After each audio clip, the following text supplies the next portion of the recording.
कुनरी में Benazir income support programme की कटौती से मना करने पर डिवाइस मालिकान ने रकम की अदायगी बंद कर दी।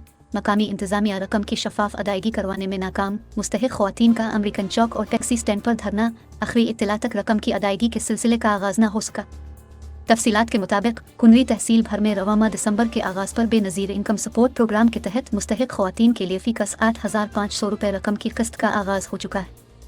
मुबैना तौर पर डिवाइस मालिकान मुस्तहिक ख़वातीन के वजीफ़े की रकम से 1000 रुपये से लेकर 500 रुपये तक गैर कानूनी तौर पर कटौती करने का आगाज़ किया तो इत्तला मिलने पर पुलिस ने कटौती करने में मसरूफ़ डिवाइस मालिकान के खिलाफ कार्रवाई करते हुए रंगे हाथों पकड़े जाने वाले डिवाइस मालिकान को गिरफ्तार करके इनके खिलाफ मुकदमात दर्ज कर दिए और दीगर डिवाइस मालिकान को भी कटौती करने से सख्ती से मना कर दिया था, जबकि पुलिस की जानिब से इनकी निगरानी के अमल का आगाज़ कर दिया गया था, जिस पर डिवाइस मालिकान इश्तिआल में आ गए और उन्होंने रद्द अमल के तौर पर डिवाइस सिग्नल न होने का बहाना बनाकर मुस्तहिक ख़वातीन को रकम की अदायगियों का सिलसिला बंद कर दिया है और कई डिवाइस मालिकान अपनी दुकानें बंद कर दें।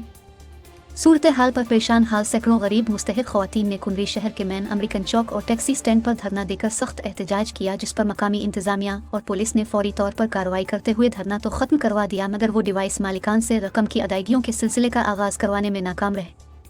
62 डिवाइस मालिकान ने असिस्टेंट कमिश्नर कुनरी और पुलिस की एक नहीं सुनी। आखिरी इत्तला तक रकूम की अदायगियों का सिलसिला मुअत्तल था। भूख और प्यास से बेहाल गरीब मुस्तहिक ख़वातीन ने बाला हुकाम से नोटिस लेने और वजीफ़े की रकूम की अदायगियों का सिलसिला बहाल करने का मुतालबा किया है।